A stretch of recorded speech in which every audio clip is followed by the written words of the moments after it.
আসসালামু আলাইকুম ওয়ারাহমাতুল্লাহ। News BD 30-এ আপনাদের শুভেচ্ছা ও স্বাগত জানিয়ে শুরু করছি।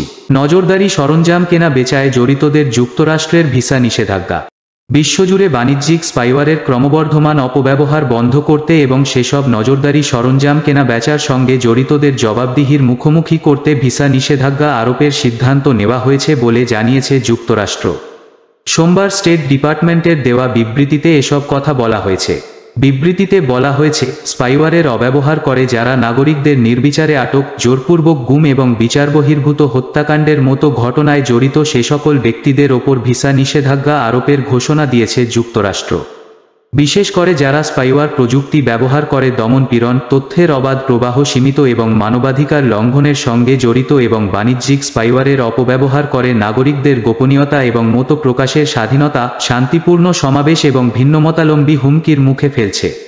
দেশটির পররাষ্ট্রমন্ত্রী অ্যান্থনি ব্লিংকেন বলেন, যারা বাণিজ্যিক স্পাইওয়ারের অপব্যবহার করে সাংবাদিক, অধিকার কর্মী, ভিন্নমতাবলম্বী এবং অন্যান্যদের লক্ষ্যবস্তুতে পরিণত করে, তাদের নির্বিচারে আটক, হয়রানি এবং বেআইনিভাবে নজরদারি করছে, দমন বা ভয় দেখানোর মতো ঘটনায় জড়িত সে সব ব্যক্তি ও তাদের নিকটবর্তী পরিবারের সদস্যদের স্বামী, স্ত্রী এবং যে কোনো বয়সের সন্তান অন্তর্ভুক্ত রয়েছে, এই ভিসানীতির আওতায় তাৎক্ষণিকভাবে মার্কিন ভিসা নিষেধাজ্ঞা আরোপ করা হবে। এই ধরনের ব্রেকিং নিউজ পেতে ভালো লাগলে অবশ্যই আমাদের চ্যানেলটি সাবস্ক্রাইব করতে ভুলবেন না। আল্লাহ হাফেজ।